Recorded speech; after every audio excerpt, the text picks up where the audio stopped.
The first shadow tolerance was a non-fictional portrayal that began as an interrogation of silence. It asked what happens when a society insists that color does not matter, when families gather around tables under chandeliers of fragile harmony, when classrooms teach history like a footnote rather than a wound. It held a mirror to the idea of colorblindness and exposed it for what it is. That being a false comfort, a polite refusal to see. But the shadows never stay still. They lengthen, they shift, and stretch across generations. What shadow tolerance uncovered, shadow tolerance revealed, must now follow these forgotten names through ledgers where human lives were tallied like grain, and through present-day classrooms, churches, and kitchens where history still demands to be faced. This sequel is not a departure from an unfolding, where shadow tolerance diagnosed, shadow tolerance revealed, testifies. It binds Elias Carter's contemporary story to Josiah's 19th century struggle with tying together past and present until both insist on being read as one narrative. It shows that the gates that we build between wealth and poverty, between comfort and truth, between remembering and forgetting, are never that abstract. They are alive. They are inherited. And sometimes when courage insists, they are crossed. If the first book asked us to see the shadows, this one asks us to name them. If the first warned against blindness of tolerance, this one insists on the labor of revelation. For only by revealing what has been hidden, whether in family histories, public squares, or the corners of our own hearts, we can begin to work on repair. The first book asked a question about silence. This one asks who has been carrying it. Silence does not vanish when exposed. It relocates. It settles into families, institutions, classrooms, and houses that learn how to keep certain rooms closed. It becomes tradition. It becomes tone. It becomes the unspoken agreement that the past is finished simply because it is inconvenient.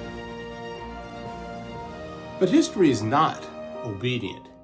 It waits. This story unfolds while waiting ends. There is a man who has learned how to stand in rooms built to congratulate themselves. Elias Carter moves through institutions that prize progress while mistaking representation for repair. He knows the language of equity well enough to teach it, and the cost of speaking it clearly enough to feel its resistance. Elias understands that colorblindness is not a virtue but a refusal, and that tolerance, when stripped of truth, becomes another form of distance. He carries an inheritance he did not choose. The past responds to him not as memory, but as presence. When injustice gathers, he feels it before it announces itself. Shadow tolerance revealed is something like the ability, and the ability is old, carried forward through blood and silence alike.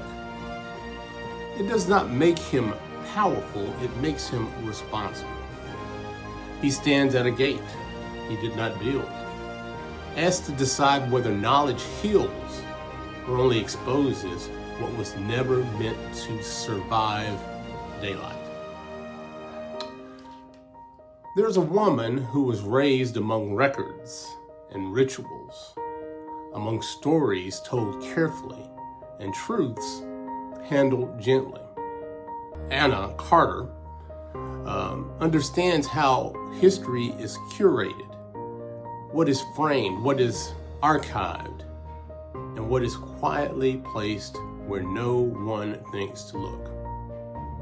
She believes in truth, but she also understands the cost of letting it speak too quickly inside families trained to value harmony over honesty. Anna knows that love does not absolve inheritance. She has learned that neutrality is not absence, but alignment. When the past surfaces in her own family's house, written in journals and balanced in ledgers, she is forced to confront the difference between preserving history and protecting comfort. Her work is not to accuse, but to decide whether silence deserves loyalty. There's a child who learns early how rules shift depending on who is being watched. Maya Carter is brilliant. She's observant and already fluent in the discipline of restraint. She is called disruptive for competence, visible for reasons no one can name aloud. She senses before she understands that the world has expectations of her that precede her choices. Maya carries more than the future. She carries recognition. The past does not merely follow her. It studies her. What awakens in her is not memory, but continuity. She becomes the living question of what happens when a child inherits truth before the world is ready to explain it honestly. Her presence forces a reckoning whether history will be allowed to repeat itself quietly or be interpreted. There was a man whose name was dangerous to speak. Josiah lived in a century that counted his body but denied his personhood. Enslaved, unrecorded except as inventory, property. He learned that survival required precision. When to look down, when to speak softly, when to hide hope inside prayer. But Josiah refused erasure. He learned secrets, letters in secret. He understood that literacy was not merely knowledge, but the refusal to disappear without a record. His humanity lived in small acts, a psalm read aloud, a kindness accepted, a name remembered when the world insisted that it did not matter.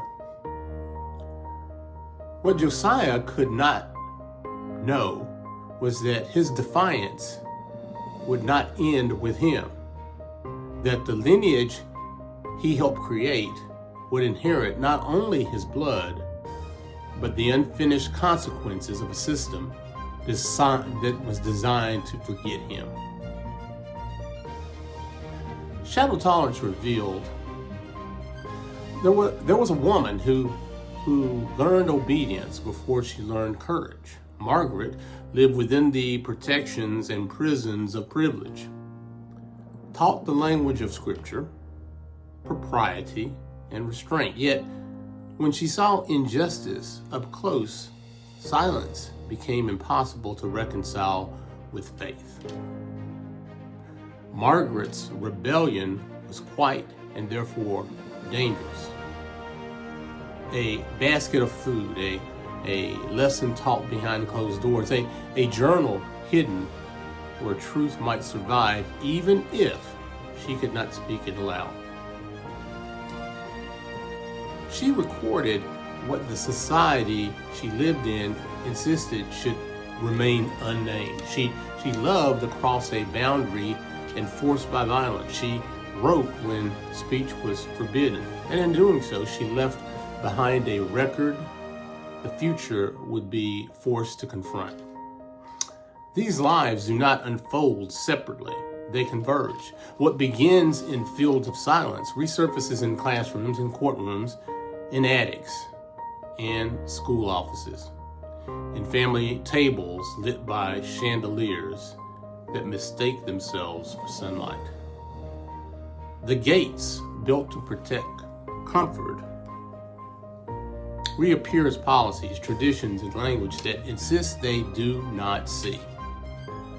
This book does not ask whether the past matters.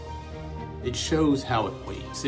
If shadow tolerance exposed the danger of refusing to see, shadow tolerance revealed insist on naming what has been inherited.